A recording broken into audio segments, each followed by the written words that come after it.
Depuis 1999, se sont écoulés pas moins de 2,7 millions d'Opel Zafira et je vous propose que l'on découvre ensemble aujourd'hui sa dernière évolution. On commence par le design avec un modèle à la couleur Summit White doté de belles jantes en 18 pouces. Ce modèle intègre l'OPC Line Sport Pack qui comprend des jupes latérales et les spoilers des pare-chocs avant et arrière pour un look plus sportif et plus musclé. Bonjour et bienvenue sur Testcar. On poursuit tout de suite avec le design. Les projecteurs sont redessinés et la calandre plus dynamique qu'avant.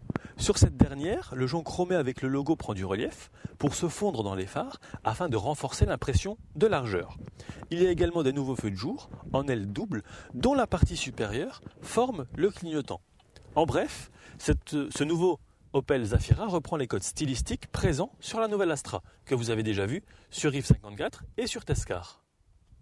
Au chapitre sécurité, il y a également des nouveaux projecteurs AFL qui adoptent le faisceau d'éclairage et fonctionnent en ville en dessous de 55 km/h, en dehors de la ville au-dessus de 55 km/h et disposent même d'un mode voyage à l'étranger si l'envie vous prenait de rouler outre-Manche.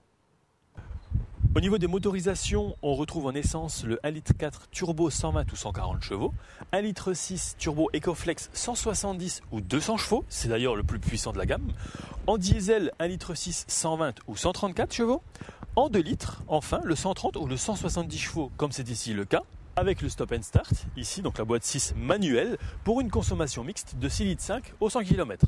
D'autres systèmes d'aide à la conduite sont disponibles grâce à la dernière génération de caméras frontales Opel Eye. On va démarrer par l'assistant de passage en feu de route du système AFL à LED ou la reconnaissance des panneaux de signalisation.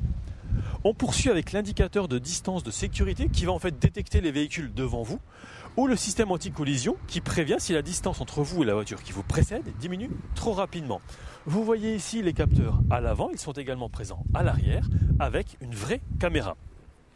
On termine par l'alerte de franchissement de ligne qui fonctionne à partir de 60 km/h et vous prévient par un signal lumineux et sonore. Sans oublier le détecteur d'angle mort. En option, vous aurez la possibilité d'intégrer le système porte-vélo Flex Fix, très pratique qui coulisse à l'image d'un tiroir où vous pouvez installer jusqu'à 4 vélos d'un poids total de 80 kg. À savoir que vous pouvez, même s'il y a 4 vélos, toujours ouvrir le haillon. Alors, lorsque l'on ouvre la portière conducteur et qu'on s'installe, on retrouve un volant gainé de cuir qui offre une bonne prise en main. On retrouve notamment des commandes ici de régulateur et limiteur de vitesse, le régulateur étant adaptatif. Vous pouvez le voir, voilà, on peut régler la distance avec le véhicule qui nous précède. 3 façons, proche, lointaine ou moyenne. À savoir que ce modèle bénéficie du système d'amortissement piloté FlexRide qui s'adapte en permanence aux situations et au style de conduite. En résumé, moins de stress et plus de confort.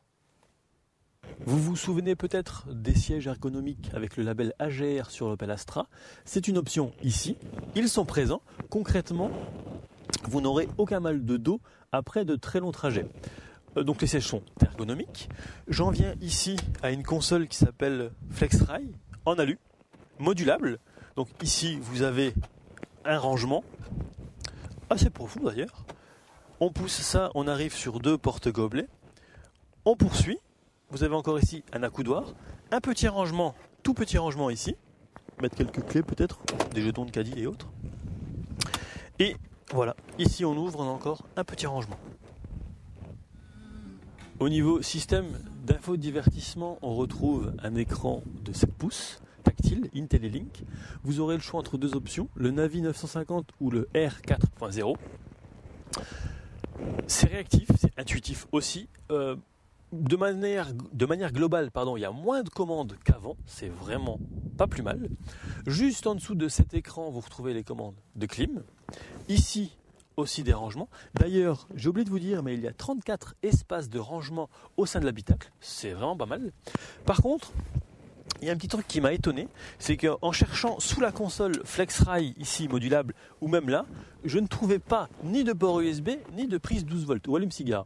Ça m'a un petit peu étonné, d'autant plus que je devais recharger mon téléphone et la batterie du drone. Et puis, j'ai mis mon doigt ici, je dis tiens, ça va l'air d'être une trappe. J'ouvre, magique, la prise 12 volts, la prise USB. De série, l'Opel OnStar permet de transformer le nouveau Zafira en borne Wi-Fi haut débit grâce au 4G, et ce jusqu'à 7 personnes. Déjà vu sur l'Opel Astra, c'est avoir un service de conciergerie et d'assistant personnel qui par ailleurs fonctionne très bien. Alors, quid de la place à l'arrière, toujours sans changer ma position de conduite. Au niveau des jambes, rien à dire. De la tête non plus. Hop. Peut-être un peu les contreportes, ça m'a l'air assez épais. Bon, ça a l'air de bonne facture aussi. Petite ventilation ici sur les côtés, de part et d'autre. Au niveau donc de l'installation, on est bien installé, ça maintient relativement bien. Je vais, hop. C'est pas mal. En plus, on a une position surélevée même par rapport au siège avant. C'est pas mal. Très bonne visibilité. Bien. Même si la meilleure visibilité doit être pour le conducteur. On poursuit ici avec encore un des 34 rangements au sein de l'habitacle. Plus bas, une petite prise 12 volts pour recharger une batterie ou un téléphone.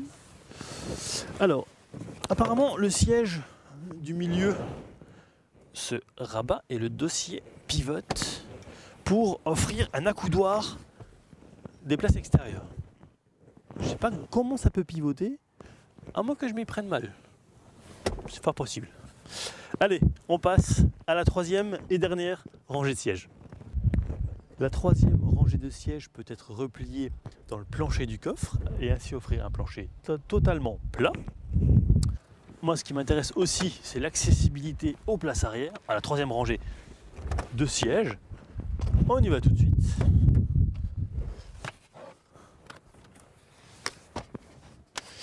Alors, tout à l'heure, voilà, hop. J'enlève ça. Je vais juste remettre ça comme il faut, voilà. Est-ce que c'est avancé au max? Oui. Alors. Oula. On va peut-être mettre les enfants à l'arrière. Hein, parce que là, ça va pas être possible. Ça va juste pas être possible. Et mes jambes, non, c'est pas possible. Alors, en ravançant la deuxième rangée de sièges à fond, voilà l'espace qu'il reste. Par contre, le passager devant vous, lui, n'aura pas de place pour les jambes. Je suis assez dubitatif sur le caractère 7 places du nouveau Zafira. Mais bon, on va dire que pour un grand 5 places, aucun problème. Pour un 7 par contre, en configuration 7 places, le volume de chargement est de 152 litres. En configuration 5 places, le volume est de 710 litres. Et enfin, en configuration 2 places, le volume est de 1860 litres.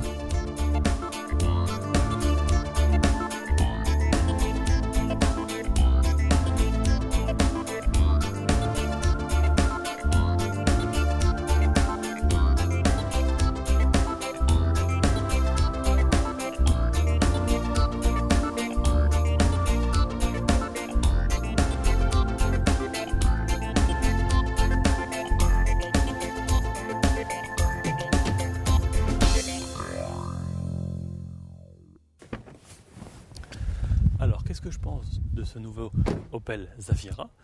Très joli, il roule bien, il consomme peu.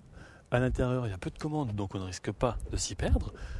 5 vraies places, les 7, je dirais que c'est plutôt pour des très petits enfants ou plutôt pour des bagages.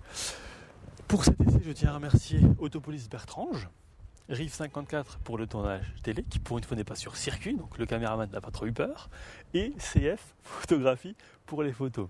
Vous retrouverez cet essai donc sur Tescars, sur Rive 54 et sur YouTube. Quant à moi, il ne me reste qu'à vous souhaiter une très belle et heureuse année 2017. On se retrouve très vite pour de prochains essais. À bientôt.